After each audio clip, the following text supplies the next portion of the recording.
Hello.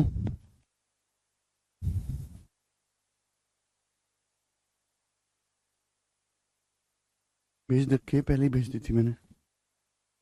हाँ, नमस्ते भाई, कैसे हैं आप लोग स्टूडेंट्स? गुड मॉर्निंग भाई। आज मैंने आपकी क्लास जल्दी लगवा दी है भाई, क्योंकि आपकी पिछले वीक जो है क्लास का सिस्टम बड़ा खराब रहा। क्योंकि हमसे बहुत सारे सिलेक्टेड स्टूडेंट्स मिलने आ रहे थे शाम के टाइम। ठीक है ना, चलिए इसलिए मैंने आपकी आज मॉर्निंग में क्लास लगवा दी है। पहले शुरू करते हैं। सवाल नंबर 137 करके बताइए बच्चों, इस सवाल का क्या आंसर है। बनाएं जी। ये खत्म करते हैं मेरे दोस्तों। Discount one. 35% छूट के साथ एक व्यापारिक वस्तु खरीदता है। एक व्यापारिक वस्तु खरीदता है 35% डिस्काउंट पर। व्यापारी वस्तु का प्राइस 600 रुपए बढ़ा देता है और फिर 15% की छूट देता है। ठीक है। व्यापारी द्वारा प्राप्त लाभ 432 रुपए है। व्यापारी को 432 रुपए का प्रॉफिट हुआ मेरे दोस्तों। तो वस्तु का आरंभ में अंकित मूल्य क्या था, स्टार्टिंग में जो है मार्क प्राइस क्या था, आपसे पूछा गया है। ठीक है ना, ध्यान से समझने की कोशिश करेगा। एक्चुअली में सवाल में कुछ है ही नहीं जी। 35% छूट के साथ एक व्यापारी ने एक वस्तु खरीदी। 35% की फ्रैक्शन वैल्यू क्या है? देखो, व्यापारी भी अपने घर पे बैठ के सामान नहीं बनाता, वो भी कहीं दूसरी जगह से खरीद के लाता है। 35% की फ्रैक्शन वैल्यू है 7/20। यानी कि अगर मैं कहूं किसी वस्तु का मार्क प्राइस 20 है, अगर किसी वस्तु का अंकित मूल्य 20 है, तो 20 का 35% कितना होता है? 7। तो 20 पे 7 का डिस्काउंट मिल गया व्यापारी को। तो यानी कि व्यापारी ने वस्तु कितने में खरीद ली? 13 में खरीद ली। 13 में खरीद ली, 13 यूनिट में। ठीक है ना। फिर व्यापारी ने वस्तु का मूल्य 600 रुपए बढ़ाकर अंकित किया। यानी कि 13 यूनिट का सामान खरीद के व्यापारी ने 600 रुपए इस वस्तु का प्राइस बढ़ा दिया और स्टिकर लगा के चिपका दिया कि भाई अगर किसी को वस्तु खरीदनी है तो मैं इतने में बेचूंगा। लेकिन फिर व्यापारी 15% की छूट भी देता है। क्या देता है मेरे दोस्तों? व्यापारी 15% की छूट देता है और व्यापारी को जो प्रॉफिट होता है वो 432 रुपए का हुआ। तो वस्तु का आरंभ में अंकित मूल्य क्या था, बताएं मेरे दोस्तों। आप मुझे एक बात का जवाब दो। एक आदमी ने कोई सामान 13 यूनिट में खरीदा। फिर व्यापारी, भैया सवाल को ना पढ़ने से समझ में आएगा, जब सवाल को गहराई में घुस के पढ़ोगे। इसमें कोई कोई फॉर्मूला कंसेप्ट बेसिक नहीं लग रहा। इसमें आदमी की जिंदगी का कॉमन सेंस इस्तेमाल हो रहा है कि आदमी कितना आदमी है। व्यापारी वस्तु का अंकित मूल्य 600 रुपए बढ़ा के अंकित करता है। अगर आपने किसी वस्तु का प्राइस 600 रुपए बढ़ा के स्टिकर पे चिपका दिया तो आपको प्रॉफिट भी 600 रुपए होना चाहिए। लेकिन आप क्या करते हो, सामान पे 15% की छूट देते हो और आपको प्रॉफिट हुआ 432 रुपए। अगर आपने किसी वस्तु का प्राइस 600 रुपए बढ़ाकर लगाया है तो आपको प्रॉफिट भी 600 रुपए होना चाहिए। लेकिन आपने 15% की छूट दी और आपको प्रॉफिट हुआ कितना? 432 रुपए। तो 600 की बजाय आपको 432 रुपए प्रॉफिट हुआ। यानी कि 168 रुपीज आपको कम प्रॉफिट हुआ। आप मुझे यही जवाब दो कि 168 रुपीज कम प्रॉफिट क्यों हुआ है? Why this is come profit hoeing? तो आप कहोगे सर 15% डिस्काउंट देने की वजह से मुझे 168 रुपए कम प्रॉफिट हुआ है।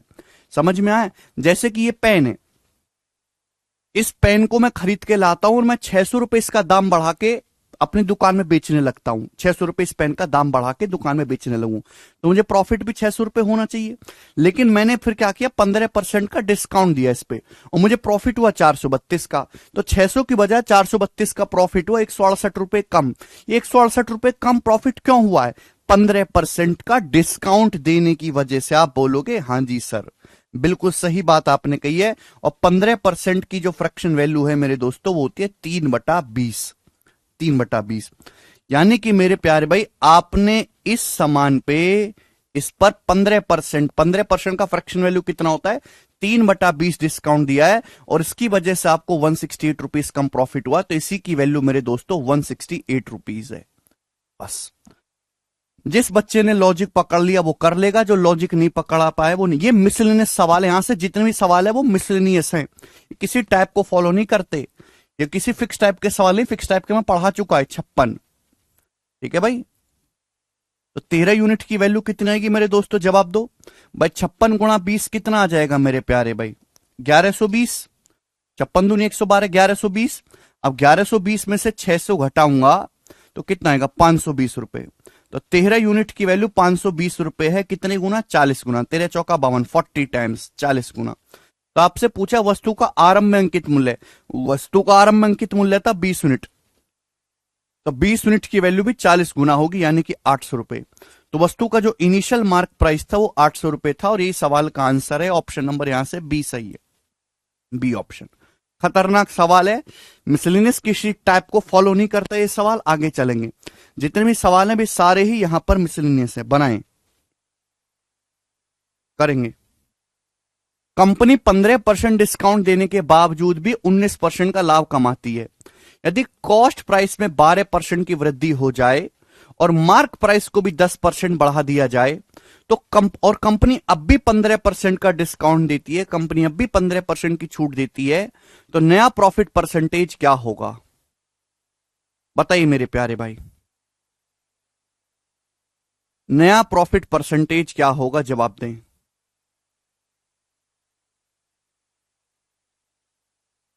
ठीक है, मिसलिनियस क्वेश्चन है, किसी टाइप को फॉलो नहीं करता, बस सवाल है। जिसमें कॉमन सेंस होगा वो कर लेगा, जिसमें कॉमन सेंस नहीं है वो नहीं कर पाएगा।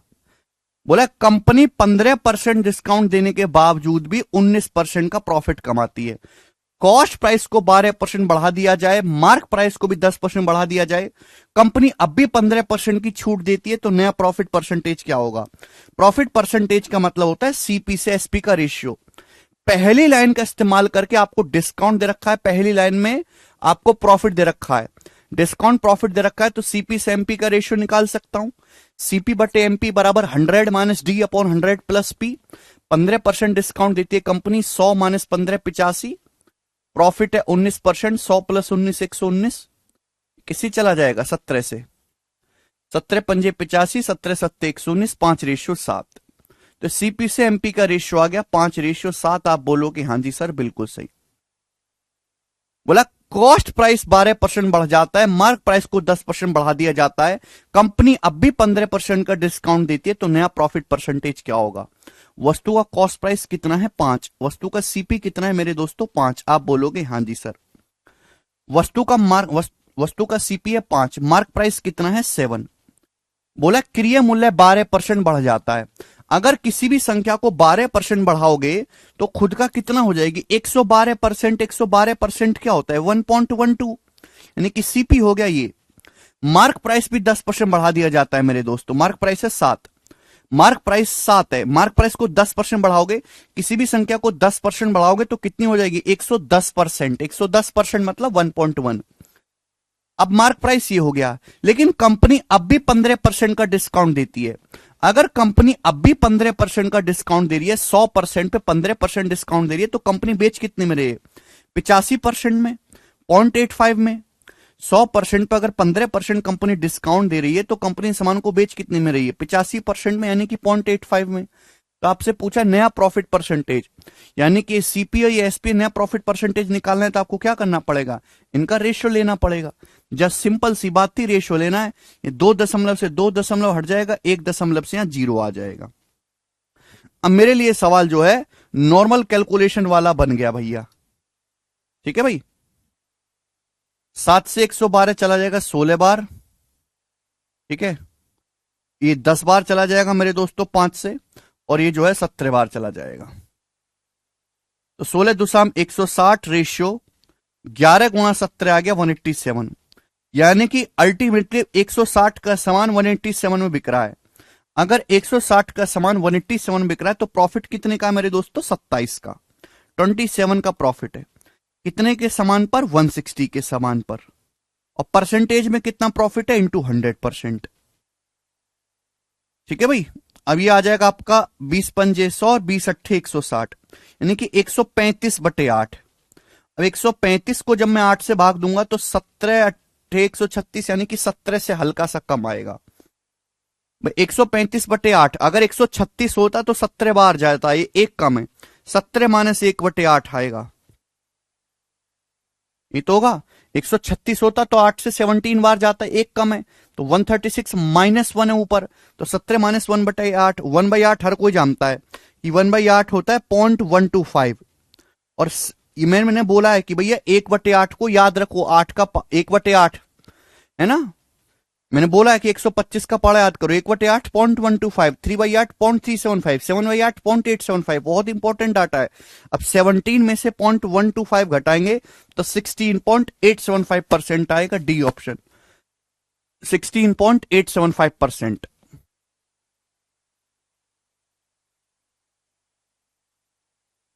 क्लियर है। तो जैसे जैसे सवाल बोला वैसे वैसे करते चले गए। ठीक है, आगे चलते हैं। ये बताइए,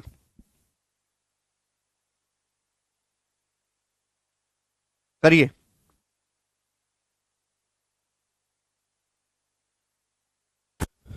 साथ साथ क्यों नहीं किया जी अजय? यदि फातिमा, अगला सवाल, ये सारे जो क्वेश्चन है मिसलेनियस हैं। ठीक है जी, 135 के बाद से जितने भी सवाल हैं मिसलेनियस हैं, ये किसी टाइप को फॉलो नहीं करते, फिक्स टाइप के सवाल मैं करवा चुका हूं सारे। ठीक, बताओ। हर किसी बच्चे को जो है ये सवाल नहीं कर पाएगा, और किसी बच्चे ने फिक्स टाइप के सवाल ही नहीं पढ़े हैं तो ये नहीं हो सकते भाई। इनके लिए आपको पूरे चैप्टर की नॉलेज चाहिए इनको करने के लिए। चलिए, यदि फातिमा 60 एक जैसे खिलौनों को अंकित मूल्य पर 40% डिस्काउंट के बाद बेचती है, ठीक है, इनमें से 10 खिलौने, एक सेकंड केशव देख रहा हूं मैं, इनमें से, करो जरा इस सवाल को करो, एक सेकंड।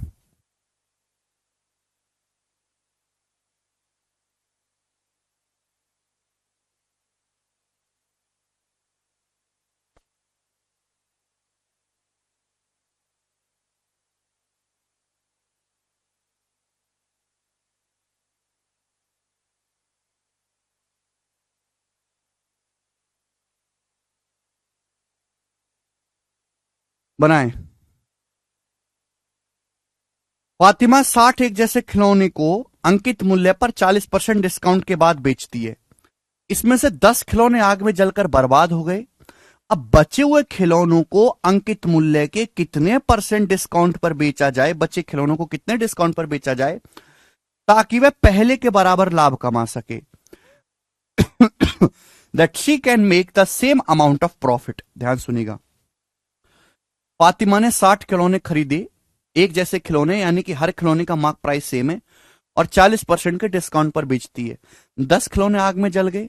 बोला बाकी खिलौनों को कितने डिस्काउंट पर बेचे हैं जिससे कि जितना प्रॉफिट पहले हुआ हो उतना ही प्रॉफिट हो। इसका मतलब मेरे प्यारे भाई ये सोचना है कि जितने रुपए में पहले खिलौने बेचे हैं आज भी सामान उतने रुपए में बेचना है।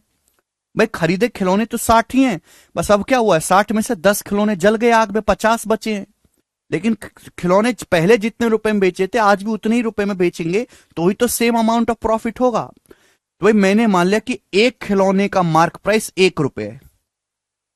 अगर हम ये देखें कि एक खिलौने का मार्क प्राइस 1 रुपए, तो फातिमा ने 60 खिलौने खरीदे। 60 खिलौने कितने के रुपए, 60 खिलौने का मार्क प्राइस क्या होगा, 60 रुपए। अब 60 रुपए के सामान पे 40% डिस्काउंट दिया। अगर आप 40% डिस्काउंट दोगे, 100% पे 40% डिस्काउंट, तो बेचोगे कितने में, 60% में। ठीक है, एक खिलौना 1 रुपए का, 60 खिलौने 60 रुपए की, 40% डिस्काउंट है तो बेचा कितने में, 60% में। अब 60 में से 10 खिलौने जल गए तो खिलौने बचे कितने, 50 खिलौने बचे। अब बोला इनकी 50 खिलौनों पर कितना डिस्काउंट दे कि सेम उतना ही प्रॉफिट हो जितना पहले होता था, पहले लाभ के बराबर ही लाभ हो। तो भाई 50 खिलौनों का सपोज मल्टीप्लाइंग फैक्टर आपको निकालना है। भाई डिस्काउंट देने के बाद क्या आता है, मल्टीप्लाइंग फैक्टर आता है। तो ये मल्टीप्लाइंग फैक्टर यहां से कितना आ जाएगा, जल्दी से जवाब दो। यह आएगा 3600 बटे 50, 72%। यानी कि 50 खिलौनों को मार्क प्राइस के 72% में सेल करना होगा। अगर आप खिलौनों को मार्क प्राइस के 72% में सेल कर रहे हो तो खिलौनों पर आप डिस्काउंट कितना दे रहे हो, 100 में से 72 घटाएंगे यानी कि 28%। यानी कि बाकी के 50 खिलौनों को 28% के डिस्काउंट पर बेचना पड़ेगा। जबरदस्त सवाल है रॉबिन जी, गलत कर दिया आपने।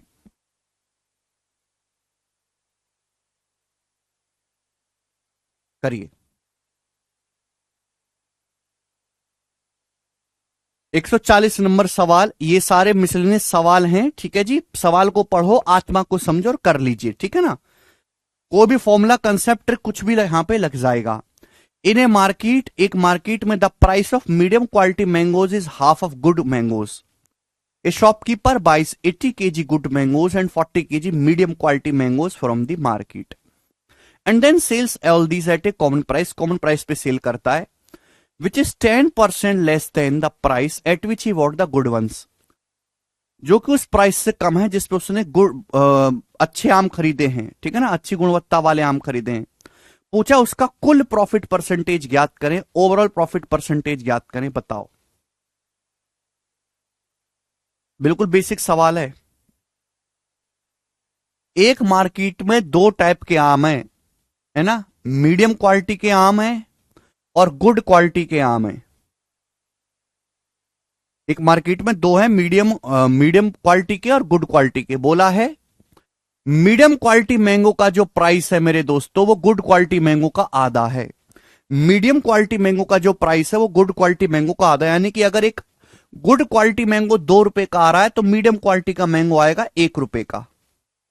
ठीक है भाई, ये साफ साफ बोला गया है कि अगर अच्छा आम 2 रुपए का आ रहा है तो मीडियम क्वालिटी का आम आएगा 1 रुपए का, आधा। यही हो गया। दुकानदार ने 80 किलो खरीदा है हाई क्वालिटी के आम और 40 किलो खरीदे हैं अच्छी गुणवत्ता के आम। 80 किलो तो गुड क्वालिटी के आम खरीदे हैं और 40 किलो खरे मीडियम क्वालिटी के आम खरीदे हैं। सभी आमों को एक ही मूल्य पर बेचता है जो गुड क्वालिटी मैंगो के प्राइस से 10% कम है। तो भाई क्या दिया, ये क्वांटिटी दी है 80 किलोग्राम और 40 किलोग्राम, तो मैं इसका भी रेशियो ले लेता हूं, क्वांटिटी का भी रेशियो ले लेता हूं। 40 दूनी 80 और 40 एकम 40, मैं इसका भी रेशियो ले लेता हूं। यानी कि अगर उसने 2 किलो बढ़िया वाले आम खरीदे हैं तो 1 किलो उसने मीडियम क्वालिटी के आम खरीदे हैं, है भाई। क्वांटिटी आ गई मेरे प्यारे भाई, सोचो बात को जल्दी से।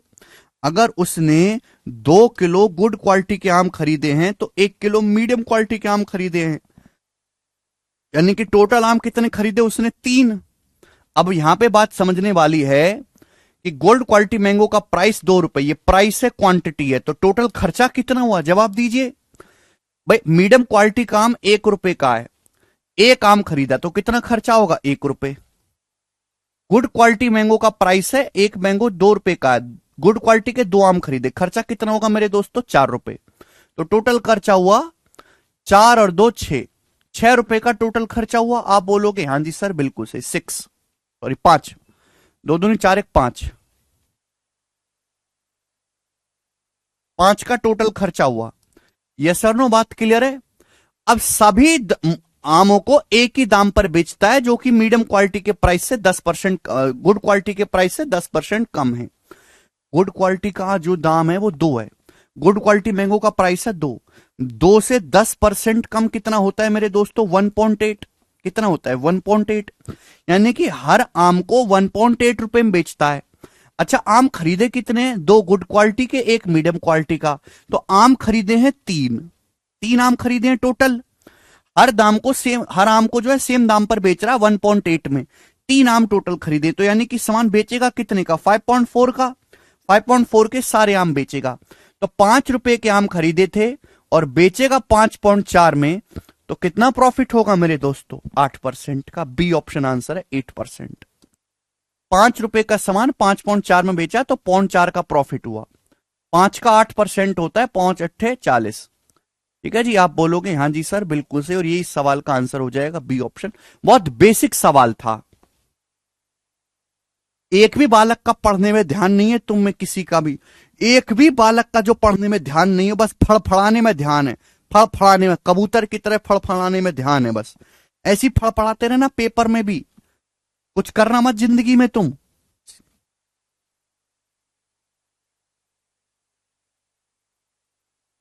इतनी बार समझाएं कि क्लास में आओ तो मुर्दे की तरह आके पढ़ो, हैं, चुपचाप पढ़ो और उसका आनंद लो, जो हम पढ़ा रहे हैं, जो चीज सिखा रहे हैं उसको आनंद लो। पर इनको क्या है,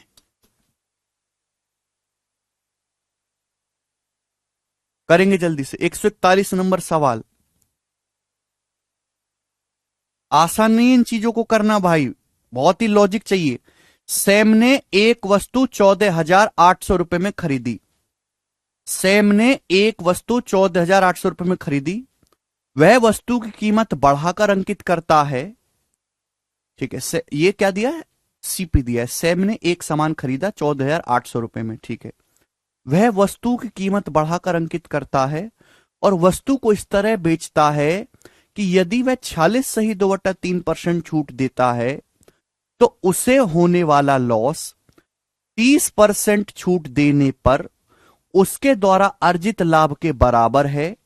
वस्तु का अंकित मूल्य ज्ञात करिए। जबरदस्त सवाल है। अगर आपने प्रॉफिट लॉस ढंग से पढ़ा होगा तो लाइन पढ़ते ही आपके दिमाग में लॉजिक डेवलप हो गया होगा। लॉजिक, एक आदमी ने वस्तु 14,800 रुपए में खरीदी, वह वस्तु की कीमत बढ़ाकर अंकित करता है, मार्क प्राइस फिक्स करता है, वस्तु को इस तरीके से बेचता है कि यदि वह 46 सही 2/3% छूट देता है तो उसे होने वाला लॉस, अगर वो सामान पे 46 सही 2/3% छूट देता है तो जो उसे लॉस होता है वो 30% छूट देने पर होने वाले प्रॉफिट के बराबर है। यानी कि मार्क प्राइस पे अगर 46/2/3% डिस्काउंट देता है तो उसे लॉस होता है और मार्क प्राइस पे 30% डिस्काउंट देता है तो उसे प्रॉफिट होता है। 46 सही 2/3% डिस्काउंट देने पर जितना लॉस है 30% डिस्काउंट देने पर उतना ही रुपए का प्रॉफिट है। तो आपसे पूछा है वस्तु का अंकित मूल्य ज्ञात करिए। बात क्लियर हुई? आप बोलोगे हां जी सर, बहुत बेहतरीन। अब ध्यान से सुनो, डिस्काउंट किस पे दिया जाता है? डिस्काउंट दिया जाता है मेरे प्यारे भाई मार्क प्राइस पे, ठीक है भाई। जैसे वस्तु का मेरे दोस्तों सीपी है क्रिय मूल्य, डिस्काउंट किस पे दिया जाता है? मार्क प्राइस पे। अब 46 सही 2/3% की फ्रैक्शन वैल्यू क्या है? मैं कई बार बता चुका हूं, 40% 2/5, 6 सही 2/3% 1/15। तो 46 सही 2/3% की फ्रैक्शन वैल्यू 7/15। अच्छा, 30% की फ्रैक्शन वैल्यू क्या है? 3/10। 30% की फ्रैक्शन वैल्यू क्या है? 3/10। अब लॉजिकली सुनना, मुझे 7/15 डिस्काउंट देना है, 30% 3/10। तो ऐसा नंबर चाहिए जो 15 से भी कटे और 10 से भी कटे। तो 15 और 10 दोनों से कटने वाला नंबर, इनका एलसीएम मैंने 30 मान लिया। मैंने मान लिया कि माना वस्तु का जो मार्क प्राइस है वो 30 है, वस्तु का जो अंकित मूल्य है वो 30 है। चलिए, अब 30 यूनिट के सामान पर 46 सही 2/3% डिस्काउंट दोगे तो कितने में बेचेंगे भाई? 30 का 46 सही 2/3% कितना होता है? 14। यानी कि मेरे दोस्तों 30 यूनिट के सामान पर अगर 14 यूनिट का आप डिस्काउंट दोगे, 30 का 46/2/3% होता है 14, 30 पे 14 का डिस्काउंट दोगे तो सामान कितने में बिकेगा? 16 में। और 16 यूनिट में बेचने पर आपको लॉस होता है, 16 यूनिट में बेचने पर आपको होता है लॉस। लेकिन जब आप मार्क प्राइस पे 30% डिस्काउंट देते हो, मार्क प्राइस है 30, 30 का 30% कितना होता है? 9। जब मार्क प्राइस पे 9 यूनिट का डिस्काउंट दोगे, अंकित मूल्य है 30, 30 यूनिट पे 9 यूनिट का डिस्काउंट दोगे तो सामान कितने में बिकेगा? 21 में। भाई मार्क प्राइस है 30, 30 का 30% 9 होता है, 30 पे 9 यूनिट का डिस्काउंट दोगे तो सामान कितने में बिकेगा? 30 में से 9 घटाए 21 में। और 21 यूनिट में बेचने पर मेरे दोस्तों आपको होता है प्रॉफिट। सवाल चीख चीख के कह रहा है कि 16 यूनिट में बेचने पर जितना लॉस होता है 21 यूनिट में बेचने पर उतना ही अमाउंट प्रॉफिट होता है। He sells in such a way that he will give 46/2/3% discount, then loss occurred to him is equal to profit earned when he will give 30% discount. जब 46 सही 2/3% डिस्काउंट देते हो तो सामान 16 यूनिट में बिकता है और होता है लॉस। लेकिन जब 30% डिस्काउंट देते हो तो सामान बिकता है 21 यूनिट में, होता है प्रॉफिट। जितना लॉस है उतने ही अमाउंट का प्रॉफिट हुआ। क्या मैं आपको पढ़ा नहीं चुका मेरे दोस्तों? अगर ऐसा है मेरे दोस्तों तो वस्तु का सीपी क्या होगा? वस्तु का क्रिय मूल्य क्या होगा? क्रिय मूल्य जो होगा मेरे दोस्तों इन दोनों का एवरेज होगा। जब भी ऐसा सवाल आए सीपी जो होगी इन दोनों के बीचों बीच की संख्या होगी, यानी कि 16 और 21 का एवरेज, यानी कि 16 + 21 37/2। वस्तु का सीपी आ गया 37/2। आप बोलोगे हां जी सर बिल्कुल से 37/2। और सवाल में वस्तु का सीपी दिया कितना है? 14,800 रुपए। वस्तु का सीपी आ गया 37/2। सवाल में दिया कितना? 14,800 रुपए। कितने गुना है मेरे दोस्तों? 37 चौका 148 400। तो 1 यूनिट की वैल्यू आ गई 2 × 400 यानी कि 800 रुपए।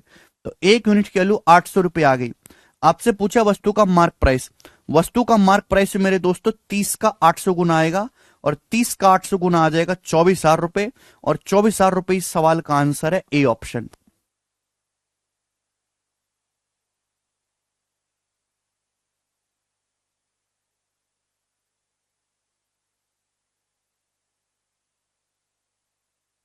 बताइए समझ में आया? कितने बच्चे ऐसे जिनको ये सवाल समझ में आया? हाँ, समझ तभी पाओगे जब आपने प्रॉफिट लॉस में पढ़ा होगा एक टाइप, ठीक है ना। प्रॉफिट लॉस में इस टाइप के 8-10 क्वेश्चन करवाए मैंने, 8-10 क्वेश्चन इस टाइप पे। 24,000 रुपए बहुत ही जबरदस्त सवाल है। मतलब इस सवाल को करके इतनी खुशी होनी चाहिए आप लोगों को जिसकी कोई सीमा नहीं है। गजब का क्वेश्चन, और उससे भी गजब सॉल्यूशन।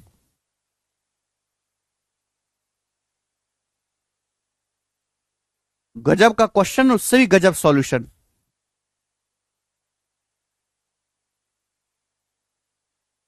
आगे चलेंगे, अगला सवाल।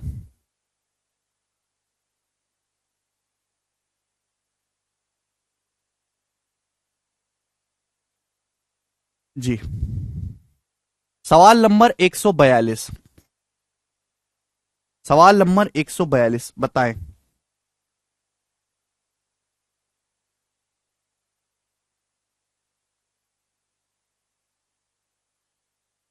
करो।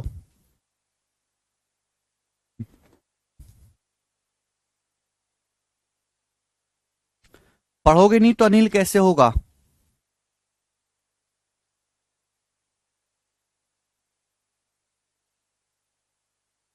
अगला सवाल करेंगे। अगला सवाल, इस सवाल करना आसान नहीं है, ठीक है जी। बताएंगे। सतीश दो वस्तुएं खरीदता है, 2800 रुपए में टाइप ए और 8400 रुपए में टाइप बी। वह टाइप ए की वस्तु X% लाभ पर बेचता है और लागत मूल्य से 2X% ऊपर टाइप बी की वस्तु के अंकित मूल्य को अंकित करता है। बिक्री के समय X% की छूट देता है। इससे सतीश को कुल X-6% का प्रॉफिट होता है। सतीश को ओवरऑल X-6% का प्रॉफिट होता है। तो पूछा है X का मान ज्ञात करें, what is the value of X। बहुत जबरदस्त सवाल है, ठीक है जी, करेंगे। सतीश ने दो वस्तु खरीदी, दोनों वस्तुओं को बेचा। सतीश को ओवरऑल प्रॉफिट X-6% का हुआ। आपको ओवरऑल प्रॉफिट दिया है, यानी कि ये क्वेश्चन है डेविएशन का। डेविएशन पर बेस्ड सवाल है, देखते ही पता चल गया। जहां बीच में प्लस का साइन आता है, दो वस्तुओं को बेचने पर कुल प्रॉफिट, ए और बी को बेचने पर कुल प्रॉफिट, कुल प्रॉफिट यानी कि बीच में प्लस, तो यानी कि देखते ही समझ जाओ कि वो सवाल डेविएशन का है। ध्यान सुनेगा। सतीश ने दो वस्तु खरीदी, टाइप ए और टाइप बी। टाइप ए खरीदी है 2800 रुपए में और टाइप बी खरीदी है 8400 रुपए में। तो दोनों वस्तुओं के सीपी का रेशियो कितना है? दोनों वस्तुओं के क्रिया मूल्य का अनुपात किया है 28 या 84, 1:3। तो दोनों वस्तुओं के क्रिया मूल्य का जो अनुपात है सीपी का, वो 1:3 है, पहली बात। दूसरी बात, वस्तु ए को X% के लाभ पर बेचा। ए को कितने परसेंट के प्रॉफिट पर बेचा है? X% के प्रॉफिट पर बेचा है ए को, ठीक। And markup type B article 2X% above the cost price and gave X% discount at the time of sale. Type B वस्तु पे 2X% मार्कअप करता है, फिर X% डिस्काउंट देता है। तो मेरे दोस्तों, पहले जो है टाइप बी पे 2X% मार्कअप किया, उसके बाद टाइप बी वस्तु पे फिर उसने X% डिस्काउंट दिया बिक्री के दौरान। तो प्रॉफिट क्या होगा? टाइप बी की वस्तु प्रॉफिट क्या होगा? प्रॉफिट जो होता है मार्कअप परसेंटेज और डिस्काउंट परसेंटेज का सक्सिव होता है। 2X% मार्कअप किया है, X% की छूट दी है, तो प्रॉफिट क्या होगा? 2X और -X का सक्सिव क्या आएगा मेरे दोस्तों? 2X -X माइनस 2X गुणा X/100।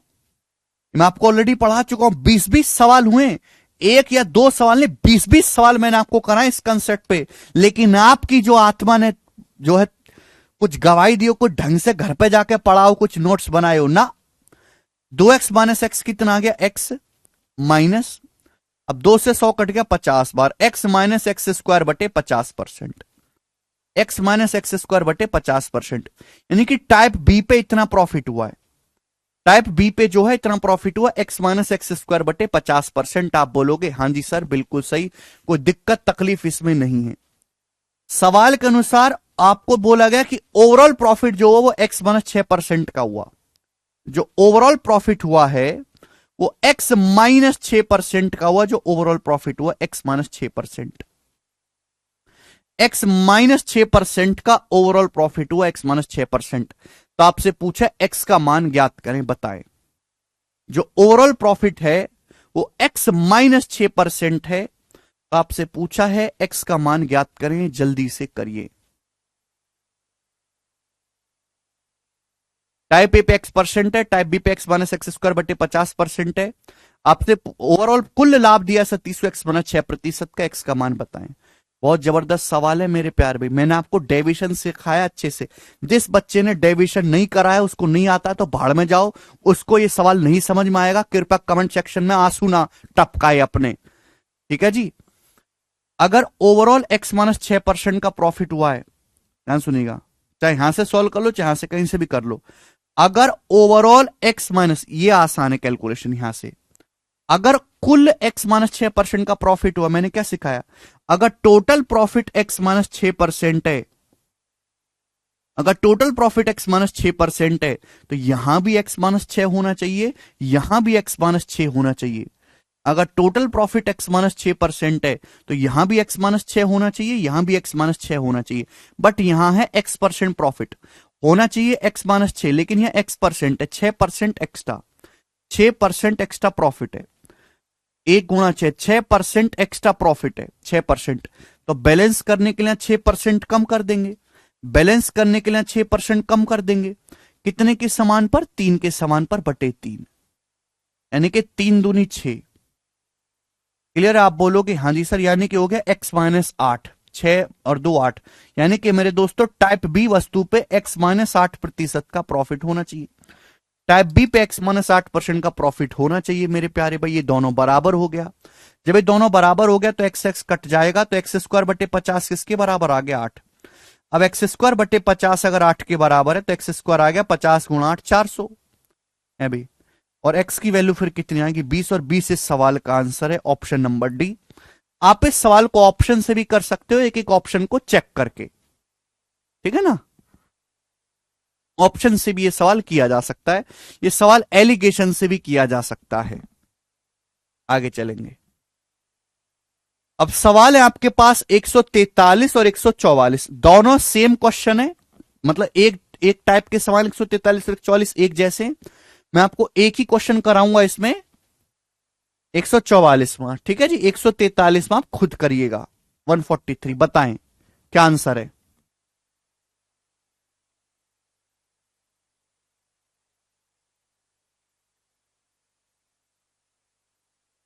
करिए।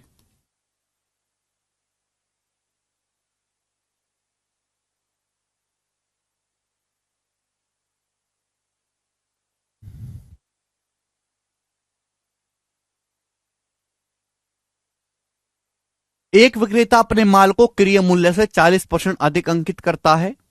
यदि वह अंकित मूल्य पर 15% की छूट देता है, और यदि वह अंकित मूल्य पर 20% की छूट देता है, तो प्रॉफिट के बीच का अंतर 94.85 है, प्रॉफिट के बीच का अंतर 94.85 है। लागत मूल्य ज्ञात करेंगे, सीपी ज्ञात करें। ये सवाल है आपके सामने, ए बी सी डी करके 4 ऑप्शन है, बहुत बेहतरीन सवाल। पहली लाइन देखो, a seller marks up is goods at 40% over the cost price. एक टेलर जो है, सॉरी एक सेलर जो है, वो वस्तु का अंकित मूल्य क्रय मूल्य से 40% एबव रखता है मेरे प्यारे भाई। वस्तु का जो मार्क प्राइस है कॉस्ट प्राइस से 40% ज्यादा, यानी कि 40% क्या, मार्कअप, मार्कअप प्रतिशत इस 40। सुनिए, मार्क प्राइस फिक्स कर दिया, अब दुकानदार की मर्जी है वो कितना डिस्काउंट दे। ध्यान सुनिएगा, यदि वह अंकित मूल्य पर 15% की छूट देता है, और वह यदि वह अंकित मूल्य पर 20% की छूट देता है, तो प्रॉफिट के बीच का डिफरेंस 94.85 रुपए। भैया डिस्काउंट कितना दिया, डिस्काउंट पे किस पे दिया जाता है? डिस्काउंट दिया जाता है मार्क प्राइस पे, अंकित मूल्य पे। आप दुकानदार के हिसाब से देखो, आप डिस्काउंट ज्यादा दोगे, मैं आपको ज्यादा डिस्काउंट देने लगूं क्योंकि आप मेरे शिष्य हो, तो मुझे कम पैसा मिलेगा, मुझे प्रॉफिट कम होगा। मैं डिस्काउंट कम दूं, मैं देता हूं कि भाड़ में जाओ, तो मैं छूट दूंगा ही नहीं तुम्हें, मैं डिस्काउंट दूंगा ही नहीं। अगर आप डिस्काउंट नहीं दोगे तो आप पैसा ज्यादा लोगे ग्राहक से अपने, जब पैसा ग्राहक से ज्यादा लोगे तो प्रॉफिट आपको ज्यादा मिलेगा। यानी कि मेरे प्यारे भाई, डिस्काउंट दिया जाता है एमआरपी पे। जब आप मार्क प्राइस पे 15% डिस्काउंट देते हो, जब मार्क प्राइस पे 20% डिस्काउंट देते हो, तो प्रॉफिट का जो डिफरेंस है 94.85 रुपए। ये प्रॉफिट में डिफरेंस क्यों आया है? क्योंकि आपने डिस्काउंट 15% से बढ़ा के 20% कर दिया। क्लियर है? डिस्काउंट में कितना चेंज किया? 5% का। उसी वजह से प्रॉफिट में चेंज आया 94.85 का। और डिस्काउंट किस पे दिया जाता है? मार्क प्राइस पे। यानी कि मार्क प्राइस का 5% ही।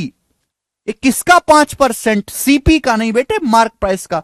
डिस्काउंट का बेस होता है मार्क प्राइस। पहले अंकित मूल्य पे 15% डिस्काउंट दे रहे थे, अब 20%। 5% डिस्काउंट एक्स्ट्रा दिया, उसी की वजह से आपको 94.85 रुपए कम मिले। यानी कि मार्क प्राइस का 5% ही 94.85 रुपए है। तो मार्क प्राइस का 100% यानी कि वस्तु का अंकित मूल्य क्या है?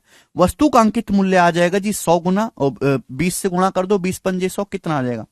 94 गुणा 20 1880, और 0.85 गुणा 20 कितना आ जाएगा मेरे प्यारे भाई? यहां से 17, यानी कि 1897। तो वस्तु का जो अंकित मूल्य आ गया 1897 रुपीज आ गया। वस्तु का अंकित मूल्य 1897 रुपीज। बोलो बात क्लियर है? आप बोलोगे नहीं सर बिल्कुल क्लियर है, कोई दिक्कत नहीं। लेकिन सवाल यहां पे खत्म नहीं होता। एक्चुअली में सवाल में पूछा है वस्तु का लागत मूल्य सीपी बताओ। भाई मार्क प्राइस जो है कॉस्ट प्राइस से 40% ज्यादा है। 40% की फ्रैक्शन वैल्यू 2/5, यानी कि वस्तु का सीपी अगर 5 है तो मार्क प्राइस 2 ज्यादा है 7, मार्क प्राइस है 7। 7 की वैल्यू 1897 है, कितने गुना? 7 दूनी 14, 7 सत्ते 49, 7 एकम 7, तो भी 5 गुना आएगा। 27 पंजे 135, यानी कि 1355 रुपीज, 1355 रुपए। और 1355 रुपए वस्तु का क्रय मूल्य। यही सवाल का आंसर है, ऑप्शन नंबर यहां से सी करेक्ट।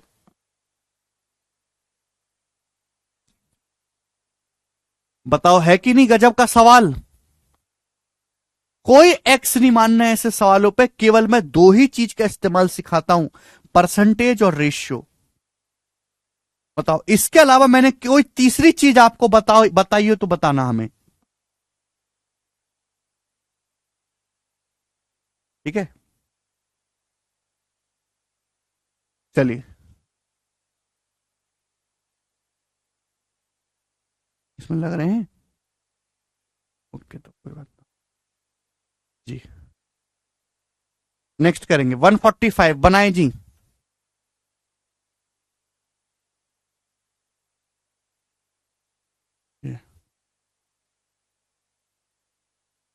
हाँ जी, सीपी 100 मान के भी कर सकते हो। हाँ जी अंशुल जी पूछिए। करेंगे भाई साहब। सवाल नंबर 145।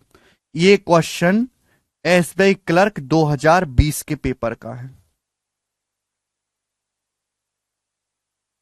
देखते हैं कितने बालक इस सवाल को कर पाते। किसी टाइप को फॉलो नहीं करता कि इस टाइप का सवाल है, ना जी ना।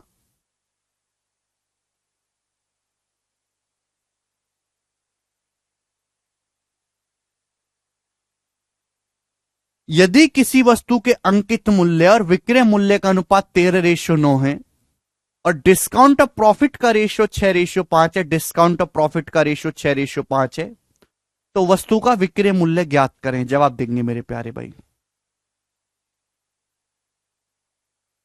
If the ratio of mark price and selling price of an article is 13:9, यहीं से सवाल सॉल्व हो जाएगा।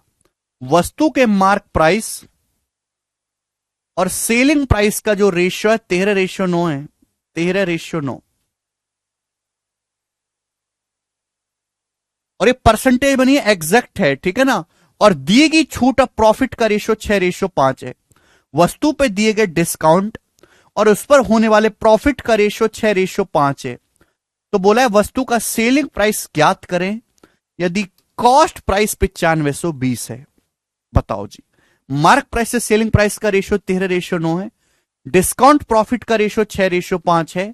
तो आपसे पूछा है एसपी, अब सुनिए, मार्क प्राइस और सेलिंग प्राइस से क्या निकल के आता है? डिस्काउंट। हर कोई जानता है कि डिस्काउंट बराबर mark price minus selling price. Yes और नो? आप बोलोगे हाँ जी सर। छूट बराबर अंकित मूल्य माइनस विक्रय मूल्य। बट मार्क प्राइस कितना है? 13। सेलिंग प्राइस कितना है? 9। मार्क प्राइस में से सेलिंग प्राइस घटाएंगे तो डिस्काउंट कितना हो गया? 4। 13 माइनस 9 4। डिस्काउंट कितने का? अंकित मूल्य अगर 13 है, 13 रुपए का सामान 9 रुपए में बेचो तो 4 का डिस्काउंट है, जबकि यहां डिस्काउंट कितना है? 6 का। ही गलत बात है भाई, यहां दो अलग अलग रेशियो है। ऐसे सवालों में करना क्या होता है, और भी क्वेश्चन बनाए जा सकते हैं भाई, दो अलग अलग रेशियो है। देखो इन दोनों रेशियो में कॉमन चीज क्या है? कॉमन चीज है डिस्काउंट। यहां डिस्काउंट है 4 रुपए का, यहां डिस्काउंट है 6 का। गलत बात है। तो 4 और 6 को सेम बनाना होगा 12 12। 4 और 6 का एलसीएम 12। 4 6 का एलसीएम 12। 12 बनाने के लिए यहां डिफरेंस 4 का है ना, यहां डिफरेंस है 4 का। 12 बनाने के लिए 3 से गुणा करनी पड़ेगी। तो 13 तिया 39 और 9 तिया 27। आप बोलोगे हां जी सर बिल्कुल सही। और यहां 12 बनाने के लिए 2 से गुणा करनी पड़ेगी। 2 छिक्का 12 और 2 पंजे 10। बोले बात क्लियर है? आप बोलोगे हां जी सर बिल्कुल सही, एकदम बात क्लियर है। यानी कि मार्क प्राइस अगर 39 है तो सेलिंग प्राइस है 27। तो आप मुझे इस बात का जवाब दो, तो सीपी कितना है मेरे प्यार? विक्रय मूल्य क्या आ जाएगा? दोनों रेशियो आपस में कनेक्ट हो चुके हैं भाई। यहां 12 का डिस्काउंट है, यहां भी 12 का डिस्काउंट है। प्रॉफिट कितना है? 10। एक बात बताओ, किसी सामान पे 10 का प्रॉफिट हुआ और आपने 27 में बेचा तो कॉस्ट प्राइस क्या रहा होगा? भाई किसी सामान को आपने 27 रुपए में बेचा और आपको 10 रुपए का प्रॉफिट हुआ तो उसका क्रय मूल्य क्या होगा? 27 में से 10 घटाएंगे 17। तो सीपी कितना होगा? 17 होगा। आप बोलोगे हाँ सर सीपी होगा 17।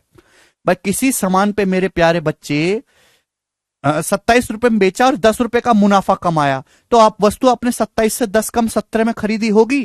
तो यानी कि mark price, selling price, cost price, तीनों का रेशियो आ गया। अब जो मर्जी आए वो पूछ ले एग्जामिनर, जो मर्जी आए वो पूछ ले। क्लियर है? सवाल में क्या दिया है? सवाल में आपको दिया कॉस्ट प्राइस।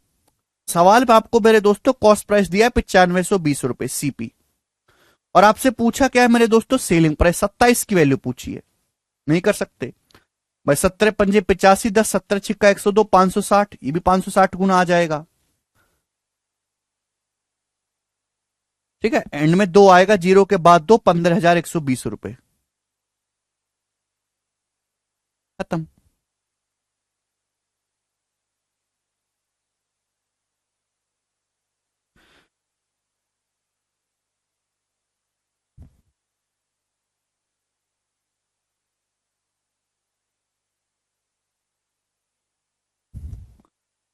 अगर आज आप इतने काबिल हो कि आप एसबीआई क्लर्क का सवाल खुद से कर पा रहे हो और मात्र 30-40 सेकंड में, तो आपको पेपर निकालने से कोई रोक नहीं सकता। मैं यूट्यूब पे देखता हूं लोग बैच पढ़ाते हैं, फ्री बैच सीजीएल का, और उसमें सवाल कैसे करा रहे हैं? जीडी के, जो जीडी के पेपर में भी नहीं आते आजकल, क्योंकि बच्चों को पसंद है, बच्चों को लगता है मेरे से हो रहा है तो मेरी तो नौकरी लग जाएगी। ऐसा होता कुछ भी नहीं है। गणित मतलब ओवरऑल डेवलपमेंट। हो सकता है कि आपके पेपर में सेम क्वेश्चन ना आए रेशियो पे, आपसे यहां पर ये ना पूछ के आपसे ये पूछ देता, फाइनल लाइन को हटा देता और आपसे पूछ लेता कि बताओ मार्कअप परसेंटेज क्या है। आपसे पूछ लेता कि what is the markup percentage. ये कर दे सीजीएल में है भाई, बता दो जरा। हर चीज के लिए तैयार होना चाहिए। उसके लिए भी मार्कअप परसेंटेज का क्या मतलब है कि वस्तु का मार्क प्राइस कॉस्ट प्राइस से कितने परसेंट ज्यादा है। तो उसके उसके लिए भी मेरे प्यारे बेटे आपको मार्क प्राइस से कॉस्ट प्राइस का रेशियो निकालना होगा। वस्तु का कॉस्ट प्राइस 17 है, मार्क प्राइस है 39। तो मार्क प्राइस कितना ज्यादा है? 17 से 39 कितना ज्यादा है? तो आप कहोगे सर 22। और परसेंटेज में कितना? इंटू 100%। तो 2200/17, 17 एकम 17 है भाई। और बचेगा कितना, 50 और 17 51, लगभग 130% के आसपास आ जाएगा, अप्रोक्स 130%।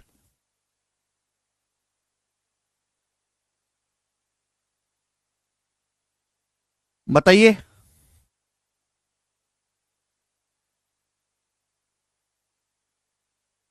क्लियर है? आगे चलते हैं, अगला सवाल। नेक्स्ट 146, जवाब दीजिए जी, क्या आंसर है?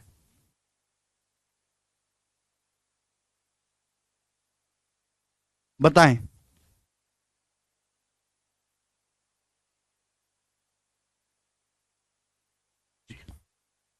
ये सवाल भी एसबीआई पीओ का 2018 या 2019 के पेपर का है, मुझे एग्जैक्ट याद नहीं, 2018 2019 के पेपर का बनाएं। खतरनाक क्वेश्चन।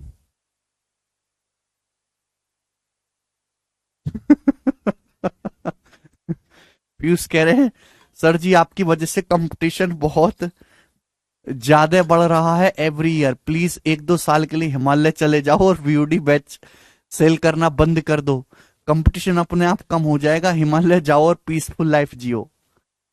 हिमालय जाने का खर्चा पता कितना है? कुटिया का किराया भी करोड़ों में हो रहा आजकल तो, समझे?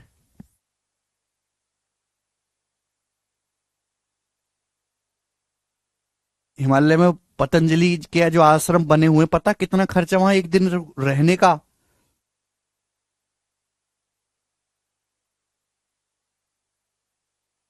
हम्म। करें जी, क्या आंसर है? जबरदस्त सवाल है। एक कुर्सी का अंकित मूल्य उसके क्रय मूल्य से 37.5% ज्यादा है, ठीक है। यदि विक्रय मूल्य और अंकित मूल्य दोनों ही 44 सही 4/9% बढ़ाए जाएं तो प्रॉफिट 3 गुना हो जाता है, प्रॉफिट 3 गुना हो जाता है। यदि कुर्सी का इनिशियल मार्क प्राइस 3850 है, प्रारंभिक अंकित मूल्य 3850 है, तो कुर्सी का प्रारंभिक विक्रय मूल्य ज्ञात करें, find the initial selling price of chair. बताओ। एक कुर्सी का अंकित मूल्य उसके क्रय मूल्य से 37.5% ज्यादा है, पहली लाइन देखो। 37.5% की फ्रैक्शन वैल्यू क्या होते हैं? 3/8। कुर्सी का जो मार्क प्राइस है उसके कॉस्ट प्राइस से 37.5% ज्यादा है, यानी कि वस्तु का सीपी अगर 8 है तो मार्क प्राइस 3 ज्यादा है, 11। सवाल में क्या दिया है? सवाल के अनुसार आपको दिया है कुर्सी का अंकित मूल्य, इनिशियल मार्क प्राइस आपको दिया 11 की यूनिट की वैल्यू 3850 रुपए। अगर 11 की वैल्यू 3850 रुपए, कितने गुना? 11 33 और 11 पंजे 55, 350 गुना। तो 8 की वैल्यू भी 350 गुना होगी, 2400 प्लस 400 2800 रुपए। क्या वो केशव? तो वस्तु का जो क्रय मूल्य आएगा, जो सीपी आएगा, वो 2800 रुपए आ जाएगा। तो पहली लाइन से मैंने ये पता कर लिया, ये पहली लाइन दी ही इसलिए थी कि वस्तु का सीपी 2800 रुपए, बाकी पहली लाइन देने का और कोई मतलब नहीं था। वस्तु का क्रय मूल्य 2800 रुपए है जी। अब बोला है सेलिंग प्राइस और मार्क प्राइस दोनों को ही 44 सही 4/9% बढ़ाया जाए तो प्रॉफिट 3 गुना हो जाएगा। देखो, मार्क प्राइस बढ़ाने से प्रॉफिट पे कोई फर्क नहीं पड़ता, प्रॉफिट पे तो फर्क तभी पड़ेगा जब आप सेलिंग प्राइस में चेंज करोगे। मैं कहने लगू ये पेन 2 करोड़ रुपए का, इसका मार्क प्राइस 2 करोड़ रुपए है, मेरे को कोई प्रॉफिट हुआ क्या इस बात से? नहीं। प्रॉफिट तो तब होगा ना जब कोई आदमी इस पेन को 2 करोड़ रुपए में खरीदने को तैयार हो, बिके ये। यानी कि बैंकिंग में हमेशा से ऐसा करता है कि जरूरत से ज्यादा चीजों को लिख देता है कंफ्यूज करने के लिए, और एसएससी ने ये चीज वहीं से सीखी है। यानी कि इस बात को लिखने का तो कोई मतलब ही नहीं है। मतलब सवाल केवल ये है मेरे प्यारे भाई, यदि विक्रय मूल्य 44 सही 4/9% बढ़ाया जाए तो प्रॉफिट 3 गुना हो जाएगा। केवल इस लाइन पे ध्यान देना। सेलिंग, मैंने आपको कई बार बताया है कि सेलिंग प्राइस में जितना चेंज करोगे प्रॉफिट में भी उतना ही चेंज आएगा। यह पेन मैं 5 रुपए में बेचता था पहले, अब इस पेन को मैं 7 रुपए में बेचने लगूं, मैंने पेन 2 रुपए महंगा बेचना शुरू कर दिया, मुझे प्रॉफिट भी 2 रुपए ज्यादा होगा। ठीक है भाई, आप बोलोगे हाँ जी सर बिल्कुल सही। यदि सेलिंग प्राइस 44 सही 4/9% बढ़ाया जाए तो प्रॉफिट 3 गुना हो जाता है। 44 सही 4/9%। अब देखो एक ही लाइन में बताऊंगा, सवाल को ध्यान सुनिए। सेलिंग प्राइस 44 सही 4/9% बढ़ाया जाए, 44 सही 4/9% की फ्रैक्शन वैल्यू क्या होते हैं 4/9। सेलिंग प्राइस को हमने 4/9 बढ़ाया, सेलिंग प्राइस को 4/9, प्रॉफिट 3 गुना हो गया। 3 गुना होने का मतलब अगर पहले प्रॉफिट पी था तो प्रॉफिट 3 गुना हो गया 3p।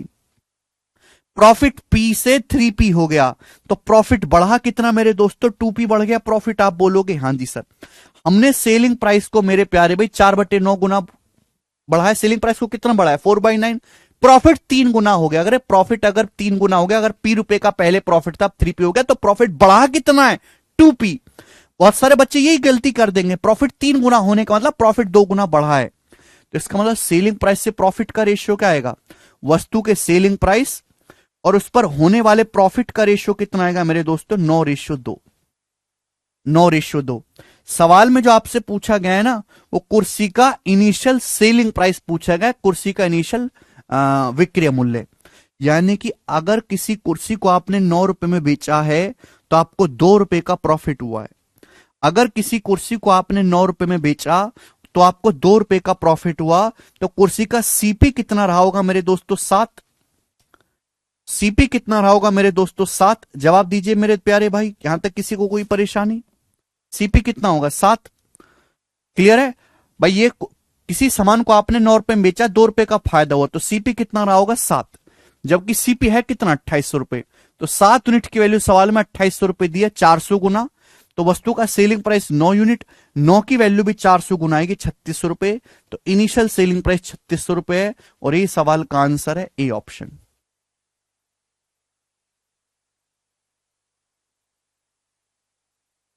ठीक है जी, चलिए ओके, लास्ट क्वेश्चन करेंगे भाई। अब 1 सेकंड होल्ड करो।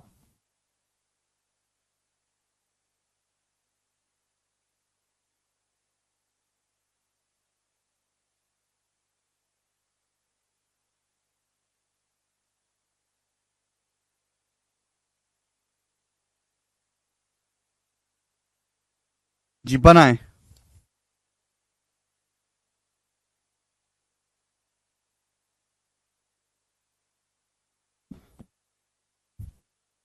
यादू कह रहे सर मैं पागल हो गया हूं।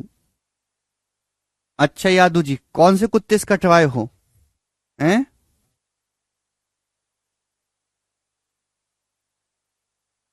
सर 13/9 नहीं आना चाहिए, नहीं यश यश भाई। सेलिंग प्राइस को 4/9 बढ़ाएगा तो सेलिंग प्राइस में कितना चेंज आया 4/9, प्रॉफिट पे कितना चेंज आया 2p। मैं चेंज निकाल रहा हूं बेटा, सेलिंग प्राइस की फाइनल वैल्यू नहीं निकाल रहा। चलिए करेंगे अगला क्वेश्चन। बेहतरीन सवाल, ऐसा सवाल दिल्ली पुलिस कांस्टेबल के पेपर में भी आया था इस बार, दिल्ली पुलिस कांस्टेबल के पेपर में, और ये इजी सवाल है, एग्जाम्स में बार बार आता है। बताएं 20 वस्तुओं का क्रय मूल्य 16 वस्तुओं के विक्रय मूल्य के बराबर है। 12 वस्तुओं पर डिस्काउंट 6 वस्तुओं पर प्रॉफिट के बराबर है। प्रॉफिट परसेंटेज डिस्काउंट परसेंटेज में डिफरेंस ज्ञात करें। कोई भी कर सकता है, सवाल को मुश्किल नहीं है। 20 वस्तुओं का कॉस्ट प्राइस 16 वस्तुओं के सेलिंग प्राइस के बराबर है। पहली लाइन देखो, 20 वस्तुओं का कॉस्ट प्राइस 16 वस्तुओं के सेलिंग प्राइस के बराबर है, तो यहां से सीपी से एसपी का रेशियो क्या आएगा, सीपी बटा एसपी क्या आ जाएगा 16/20। 20 वस्तुओं का जो कॉस्ट प्राइस है 16 वस्तुओं के सेलिंग प्राइस के बराबर है। सीपी से एसपी का रेशियो 4 चौक 16, 4 पंजे 20, सीपी से एसपी का रेशियो आएगा 4:5। अगली लाइन देखिएगा, 12 वस्तुओं पर जो डिस्काउंट है 6 वस्तुओं पर प्रॉफिट के बराबर है। 12 वस्तुओं पर जो डिस्काउंट है वो 6 वस्तुओं पर प्रॉफिट के बराबर है, तो यहां से डिस्काउंट से प्रॉफिट का रेशियो क्या आएगा, डिस्काउंट से प्रॉफिट का रेशियो आएगा मेरे दोस्तों 12 उधर चला जाएगा 6/12 यानी कि 1/2। डिस्काउंट से प्रॉफिट का रेशियो आ जाएगा 1/2। यहां पर भी दो रेशियो बन गया। पूछा प्रॉफिट परसेंटेज डिस्काउंट परसेंटेज में अंतर। प्रॉफिट परसेंटेज और डिस्काउंट परसेंटेज में डिफरेंस आपको बताना है, ये सवाल है। देखिए प्रॉफिट परसेंटेज तो आसानी से निकल जाएगा। सीपी कितना है 4। 4 रुपए का सामान 5 रुपए में बेचा गया तो 1 रुपए का प्रॉफिट हुआ। अगर 4 रुपए के सीपी का सामान 5 रुपए में बेचा गया तो 1 रुपए का प्रॉफिट हुआ। तो प्रॉफिट कितना 1/4 और 1/4 कितना होता है 25%।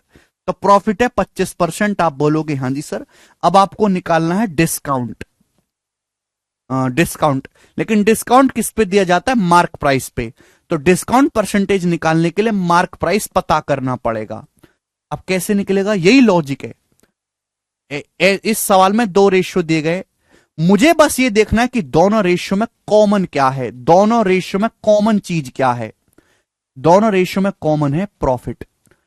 4 रुपए के सीपी का सामान अगर 5 रुपए में बिका है तो 1 यूनिट का प्रॉफिट है, जबकि यहां प्रॉफिट कितना है 2 का। तो मेरे दोस्तों दोनों जगह प्रॉफिट को सेम बनाना पड़ेगा ना, बराबर करना पड़ेगा। यहां 1 का प्रॉफिट है, यहां 2 है प्रॉफिट। यहां प्रॉफिट कितना है मेरे दोस्तों 2। तो 1 और 2 को सेम बनाने के लिए यहां भी 2 कर लेते हैं। 2 बनाने के लिए ऊपर नीचे 2 से गुणा, 2 चौक 8, 2 पंजे 10। देखो सेम हो गया। हो गया कि नहीं हो गया। यानी कि अगर वस्तु का कॉस्ट प्राइस 8 है तो सेलिंग प्राइस कितना है 10।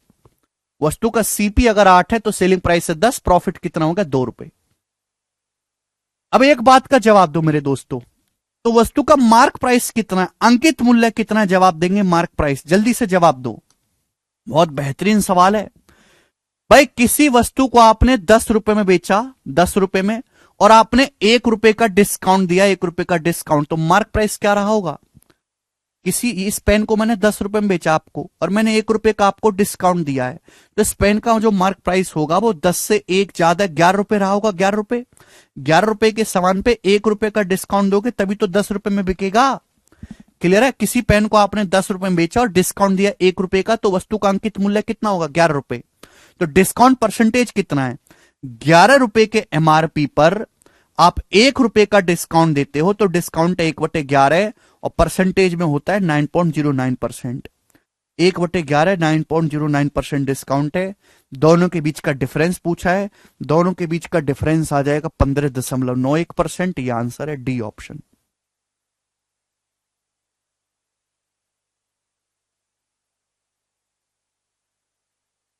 जितेंद्र जी यही बेसिक है, आपने बेसिक पढ़ा नहीं बेटा। मैं चैप्टर खत्म कर रहा हूं और आप बेसिक मांग रहे हैं। कैसे निर्लज्ज प्राणी हो, कैसे निर्लज्ज प्राणी हो। D option. कई बार बता चुका कि भाई इन दोनों रेशियो में कॉमन चीज क्या है प्रॉफिट। यहां प्रॉफिट 1 है, यहां प्रॉफिट 2 है, दोनों को सेम बना ले, बाकी अपने आप हो जाएगा। दिल्ली पुलिस कांस्टेबल के पेपर में सवाल आया था, ये वाला 2020 में, वो थोड़ा अलग था। ठीक है। लास्ट क्वेश्चन एक और रह गया, बता दीजिए इस सवाल का आंसर क्या होगा, बनाओ। लास्ट क्वेश्चन एक और बता दीजिए, जल्दी से बनाएं।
कहा ना कि हर सवाल का एक ही आंसर आता है भाई। अनडिफाइंड। किस बच्चे में इस सवाल को करने की ताकत है? ठीक है ना, ये एक स्पेशल सवाल है जिसमें स्पेशल लॉजिक इस्तेमाल होगा, इसलिए हमने क्वेश्चन लिया है। If the discount of a book is 30% of selling price, एक किताब पर छूट सेलिंग प्राइस का 30% है, तो एक किताब पर जो डिस्काउंट है वो सेलिंग प्राइस का 30% है। इसका मतलब क्या हुआ? 30% की फ्रैक्शन वैल्यू 30% का फ्रैक्शन मान 3/10, यानी कि अगर सेलिंग प्राइस 10 है तो डिस्काउंट 3 है। डिस्काउंट से सेलिंग प्राइस का रेशियो 3/10 है, पहली लाइन। दूसरी line, profit percentage discount percentage के बराबर है, ठीक है ना। Discount percentage equal to profit percentage. Discount percentage जो है वो प्रॉफिट परसेंटेज के बराबर है। डिस्काउंट और प्रॉफिट का मान सेम नहीं है। कुछ बालक ये ना सोचने लगे कि discount percentage profit percentage same है तो डिस्काउंट और प्रॉफिट की वैल्यू भी सेम होगी। नहीं, डिस्काउंट मार्क प्राइस को बेस मान के निकलता है, प्रॉफिट सीपी को बेस मान के निकलता है, अलग अलग चीजें हैं। डिस्काउंट प्रतिशत प्रॉफिट प्रतिशत बराबर हैं। तो आपसे पूछा डिस्काउंट और सीपी का रेशियो ज्ञात करें, डिस्काउंट और क्रय मूल्य का अनुपात ज्ञात करें, ये पूछा है, बताएं। बट डिस्काउंट परसेंटेज क्या होता है? डिस्काउंट परसेंटेज होता है डिस्काउंट से मार्क प्राइस का रेशियो ही होता है। अब आप खुद जवाब दो। एक किताब को आपने 10 रुपए में बेचा और आपने 3 रुपए का डिस्काउंट दिया। एक किताब को आपने 10 रुपए में बेचा और आपने 3 का डिस्काउंट दिया है, तो उस किताब का मार्क प्राइस कितना रहा होगा? 13। मार्क प्राइस 13 रहा होगा।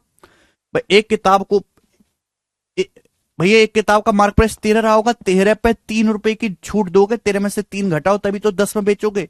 तो डिस्काउंट परसेंटेज कितना है? आपने डिस्काउंट दिया 3 रुपए का, किताब का मार्क प्राइस है 13, तो डिस्काउंट परसेंटेज है 3/13। प्रॉफिट परसेंटेज क्या होता है? प्रॉफिट परसेंटेज का मतलब होता है प्रॉफिट बटे कॉस्ट प्राइस। प्रॉफिट परसेंटेज किसको बेस मान के निकाला जाता है? सीपी को। बात क्लियर है? आप बोलोगे हाँ जी सर क्लियर है, ठीक है ना। परसेंटेज का मतलब होता है 100 से गुणा करो, परसेंटेज का साइन लगाओ, वो कोई बड़ी बात नहीं है। यानी कि क्रय मूल्य से प्रॉफिट परसेंटेज मतलब प्रॉफिट बटे कॉस्ट प्राइस। तो प्रॉफिट से कॉस्ट प्राइस का रेशियो आएगा 3/13। ये आ गया। आप बोलोगे हाँ जी सर बिल्कुल सही, कोई प्रॉब्लम नहीं है। यानी कि मेरे दोस्तों अब यहां पर मेरे पास 2 रेशियो बन गए अलग अलग, और ये पिछले सवाल की तरह बन गया। अब ये क्वेश्चन, अब ये पिछले सवाल की तरह सवाल बन गया। सवाल में पूछा डिस्काउंट से सीपी का रेशियो, डिस्काउंट से सीपी का रेशियो सवाल में ये पूछा गया है मेरे दोस्तों। लॉजिकली सुनो, मैं क्या बताता आ रहा हूं कि जब भी ऐसा कोई सवाल आए तो ये देखो कॉमन चीज क्या है, इन दोनों रेशियो में कॉमन चीज क्या है? बताओ क्या कॉमन चीज है? सीपी एसपी तो कॉमन नहीं है क्या? सेलिंग प्राइस कॉमन है। एक बात बताओ, एक किताब का कॉस्ट प्राइस है 13 और आपने उस पे 3 का प्रॉफिट हुआ है, तो यानी कि सेलिंग प्राइस कितना होगा? 16। सेलिंग प्राइस कितना होगा? 16। भाई एक किताब का सीपी 13 है, उस पे 3 का प्रॉफिट हुआ, तो किताब बेची कितने में होगी? 16 में। 13 पे 3 का प्रॉफिट हो तो 16 में बेचा। जबकि यहां सेलिंग प्राइस है 10। गलत बात है, यहां सेलिंग प्राइस 16 है, यहां 10 है, सेम करना होगा। 16 और 10 को सेम करना होगा। 80 80 80 बना लेते हैं, 16 और 10 का एलसीएम 80 बना लेते हैं। 80 बनाने के लिए 8 से गुणा करनी पड़ेगी, 8 तिया 24 और 10 अट्ठे 80 है भाई। यहां सेलिंग प्राइस है 16, 16 को 80 बनाना है तो 5 से गुणा करनी पड़ेगी पूरे रेशियो में, 5 से। 5 तिया 15 और 13 पंजे 65। आप बोलोगे हाँ जी सर, 5 तिया 15 और ये हो जाएगा 13 पंजे 65, 13 पंजे 65। आप बोलोगे जी बिल्कुल सही, बात एकदम क्लियर है। यानी कि 65 अगर बुक का सीपी है तो 15 का प्रॉफिट है। सेलिंग प्राइस क्या हो गया मेरे दोस्तों? 80। अब देखो दोनों रेशियो को मैंने आपस में कनेक्ट कर दिया, जो मर्जी आए वो निकाल लो। आपसे पूछा डिस्काउंट से सीपी का रेशियो, डिस्काउंट कितना है? 24 और सीपी कितना है मेरे दोस्तों? सीपी कितना है? सीपी है 65। तो डिस्काउंट से सीपी का रेशियो आ गया 24:65 और बी ऑप्शन इस सवाल का आंसर है। आपसे कुछ भी पूछ सकता था, आपसे भी पूछ सकता था कि सेलिंग प्राइस अगर आपसे पूछता तो सेलिंग प्राइस कितना है? 80।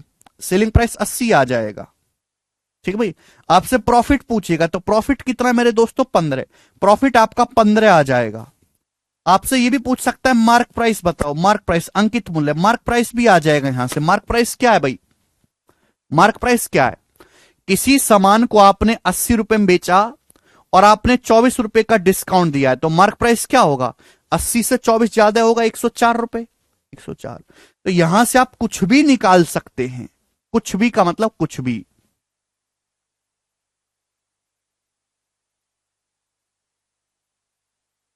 पीयूष कह रहे हैं भैया पीयूष तुम पागल हो गए हो क्या, कि तुमने कुछ पढ़ा भी है? ऐसे डाउट पूछने की तुम्हारी हिम्मत कैसे हो जाती है?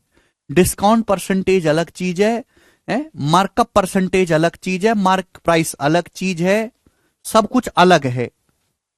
अबे तुम लोग बेसिक क्लास क्यों नहीं करते हो? हैं?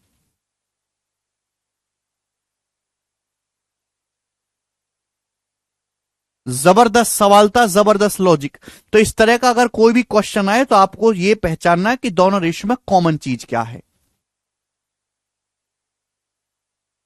इसी के साथ ये समाप्त होता है मेरे दोस्तों। अब अगला अगला कंसेप्ट, ठीक है। डिस्काउंट की सेकंड शीट, छोटी सी सीट है, छोटी सी सीट है, कोई बहुत ज्यादा बड़ा नहीं है, ठीक है, और बहुत ही आसान है। एक सेकेंड,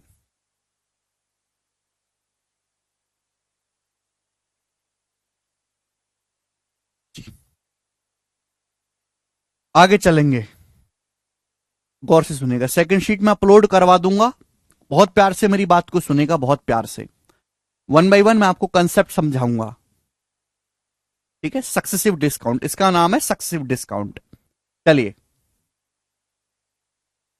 कंसेप्ट नंबर 1, आपने अक्सर ये सुना होगा कि buy 3 get 1 free, buy 3 get 1 free, buy 3 get 1 free, सुना है आपने? अभी जब दिवाली पे है ना, या अभी क्रिसमस आने वाले, क्रिसमस पे जब आप मॉल जाते हो, दुकान जाते हो, तो उस पर स्टिकर लगा देते दुकानदार, लिखा होता है बाई 3 गेट 1 फ्री, 3 खरीदो 1 मुफ्त ले जाओ। तो ये डिस्काउंट ही तो एक तरीके का, ये एक तरह का डिस्काउंट ही तो है। तो मैं आपसे पूछना चाहता हूं कि ये कितने परसेंट डिस्काउंट है? हम आपसे पूछना चाहते हैं कि कितने प्रतिशत का डिस्काउंट है, बताइएगा। बूढ़े हो गए, आज तक आप ऑफिसर बनने वाले हो, लेकिन आपको आज तक ये नहीं पता चला कि भाई दुकान पर अगर लिखा हुआ है बाई 3 गेट 1 फ्री, तो ये एक तरीके की छूट ही तो है। और छूट कौन देता है? दुकानदार। क्लियर है? दुकानदार छूट देता किस पे? मार्क प्राइस, अंकित मूल्य पे। मार्क प्राइस पर डिस्काउंट देने के बाद आता क्या है? सेलिंग प्राइस, विक्रीय मूल्य। कितने परसेंट का डिस्काउंट है? जवाब दीजिए।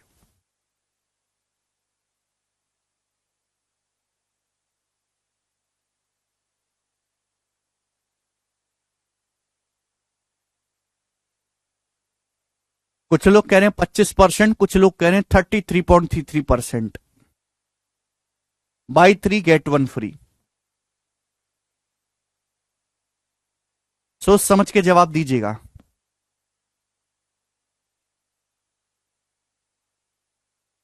देखो ध्यान से, जो बच्चे 25% बता रहे हैं वो सही हैं, लेकिन कारण उनको नहीं पता, लॉजिक उनको भी नहीं पता कि क्यों है ऐसा। दुकानदार के नजरिए से सोचो, मैं आपको समझाता हूं। देखिए, सपोज आप किसी दुकानदार की दुकान में गए शर्ट खरीदने के लिए, नहीं समझ, अभी तो कुछ समझाया भी नहीं है मैंने, अभी तो कुछ समझाया भी नहीं, समझाने तो दो। सपोज आप दुकान में गए कुछ कमीज खरीदने के लिए, शर्ट खरीदने के लिए, ठीक है भाई साहब, आप बोलो, दुकानदार कहता है भाई आइए हमारी दुकान में बाई 3 गेट 1 फ्री का ऑफर चल रहा है ना, आप 3 कमीज खरीदो और 1 कमीज मैं आपको फ्री दूंगा, मुफ्त में दूंगा। तो मैंने मान लिया कि माना एक शर्ट का, एक वस्तु का जो अंकित मूल्य है 1 रुपए है, माना एक वस्तु का जो अंकित मूल्य है 1 रुपए है। दुकानदार के नजरिए से देखो कि दुकानदार ने किया क्या। दुकानदार कहता भाई साहब आओ, आप मुझसे 3 शर्ट खरीदो, 3 वस्तु खरीदो, मैं आपको 1 शर्ट फ्री दूंगा। कहने का मतलब यह हुआ कि आप 3 वस्तुओं का ही पैसा दो और 4 वस्तु घर में ले जाओ। ये तो कहने का मतलब हुआ। इनडायरेक्टली मीनिंग क्या हुआ कि आप 3 कमीज का ही पैसा दो और 4 कमीज घर को ले जाओ, एक एक्स्ट्रा ले जाओ, एक फ्री ले जाओ। यानी कि दुकानदार ने आपको कितनी शर्ट दी? 3 शर्ट प्लस 1।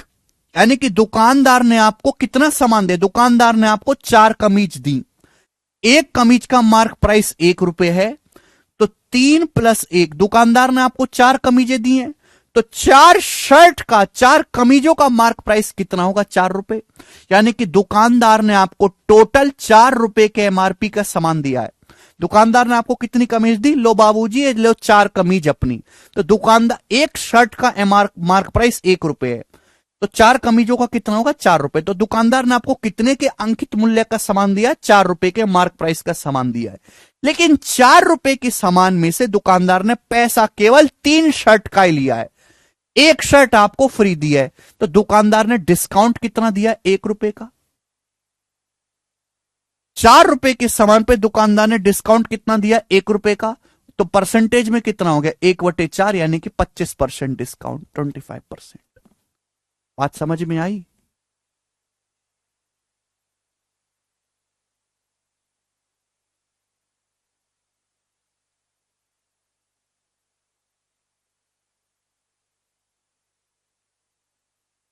पीयूष, अब भी गलती कर रहे हो तुम? यस और नो? यानी कि मेरे दोस्तों, जब भी ऐसा सवाल आए तो डायरेक्ट शॉर्टकट है। बाई 3 गेट 1 फ्री का मतलब मेरे दोस्तों, ऊपर तो लिखेंगे फ्री सामान और नीचे क्या कर देंगे? नीचे कर देंगे इन दोनों का टोटल। नीचे इन दोनों का टोटल कर देंगे 1/4। 1/4 का मतलब 25%। बात समझ में आ गई? आप बोलोगे जी बिल्कुल सही। ठीक है जी, कोई तकलीफ? चलेगा। मैं आपसे बहुत सिंपल सा एक और चीज और पूछता हूं। आप किसी दुकान में जाते हो, दुकानदार ये कहता है buy 5 get 2 free, buy 5 get 2 free, तो आप हमें बताओ कितने % डिस्काउंट है? जल्दी से जवाब दीजिएगा। उज्जवल कह रहे सर प्लीज बेसिक। अरे भाई, यही तो बेसिक था, और कौन सा बेसिक पढ़ाना है तुम्हें? ये तो बेसिक था।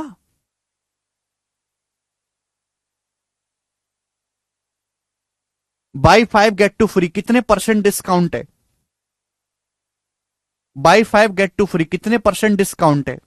डिस्काउंट किस पे दिया जाता है? मार्क प्राइस, अंकित मूल्य पे। दुकानदार कहता है भाई साहब दुकान में आइए, 5 वस्तु खरीदो, 2 वस्तु फ्री दूंगा।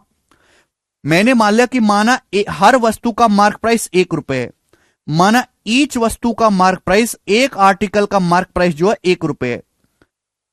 दुकानदार कहता है 5 वस्तु खरीदो, 2 वस्तु फ्री ले जाओ। तो दुकानदार ने आपको कितना सामान दिया? 7 वस्तु दी। 5 + 2, दुकानदार ने आपको 7 वस्तु दी। एक वस्तु का मार्क प्राइस 1 रुपए है, तो 7 वस्तु का मार्क प्राइस कितना होगा? 7 रुपए। 7 रुपए। तो दुकानदार ने आपको जो सामान दिया वो 7 रुपए के एमआरपी का सामान दिया है। 7 रुपए के एमआरपी का सामान दुकानदार ने दिया, लेकिन पैसा कितने का लिया है? 5 वस्तुओं का ही पैसा लिया आपसे, 2 वस्तु फ्री दिए। तो 7 रुपए के एमआरपी पे 2 रुपए का डिस्काउंट दिया गया, 2 रुपए का डिस्काउंट। गलत किया भैया। 2/7 जो होता है, 1/7 14.28% और 2/7 होता है 28.56%। तो 28.56% आएगा इस सवाल का आंसर, 28.56%। ठीक है जी, आप बोलोगे हाँ जी। अब देखिए बड़ा सिंपल सा है, इस पे पेपर में सवाल कैसे आए हुए हैं वो भी देख लो अब। ठीक है, 2 ही क्वेश्चन करवाऊंगा, बाकी कल करेंगे। ये बताओ, बनाए। ऐसे सवाल एग्जाम में आते हैं और थोक के भाव में आते हैं, बताइएगा। A seller gives 4 toys free of cost on buying 14 toys. What % does the customer get as a discount? एक विक्रेता 14 खिलौने खरीदने पर 4 खिलौने मुफ्त देता है। गणना करें कि ग्राहक को कितने % की छूट मिलती है। 14 खिलौनों की खरीद पर 4 खिलौने फ्री, तो पूछा कितना % डिस्काउंट दिया गया ग्राहक को। तो मेरे प्यारे भाई, दुकानदार ने खिलौने कितने दिए? 14 + 4 18 खिलौने, और 18 खिलौने पर डिस्काउंट कितना दिया? 4 खिलौनों का। तो डिस्काउंट हो गया 4/18। 4/18 का मतलब 2 से कट जाएगा, 2/9। और 2/9 को परसेंटेज में क्या कहेंगे? 22 से ही 2/9%। इस सवाल का आंसर है बी ऑप्शन, 22 से ही 2/9%, 22.22%।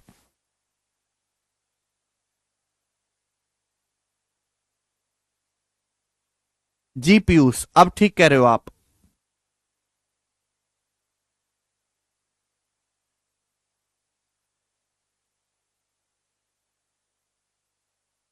जी, एक और क्वेश्चन आपके सामने, बताएं। एमटीएस 2020 का, देखिए सेम ही सवाल है, बट लिखने का तरीका थोड़ा कैजुअल है। ठीक है ना, सेम ही सवाल है।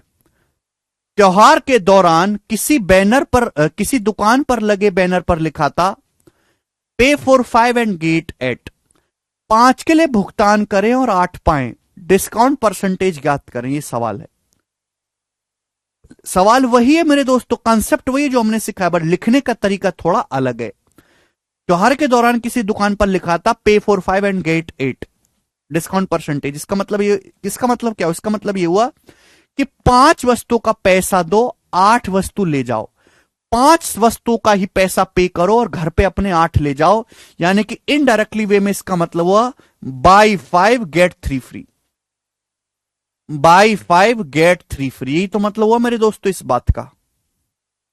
5 आर्टिकल का पैसा दो और घर पे 8 ले जाओ, यानी कि 3 एक्स्ट्रा ले जाओ, 3 फ्री। तो डिस्काउंट कितना हुआ मेरे दोस्तों? ये हो गया मेरे दोस्तों 5 + 3 8, 8 रुपए के सामान पे 3 फ्री दे रहा है, यानी कि 3/8, 3/8 हो गया 37.5%। डी ऑप्शन आंसर है। बात समझ में आई?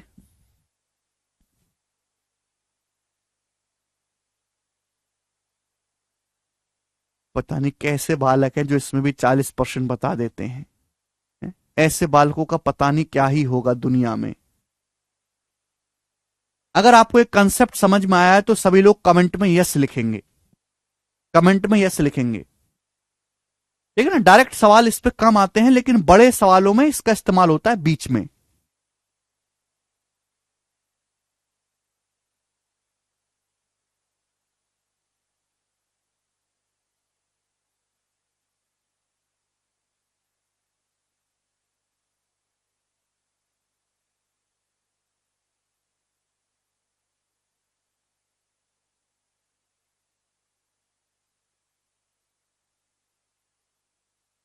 यस, सभी को समझ में आया है।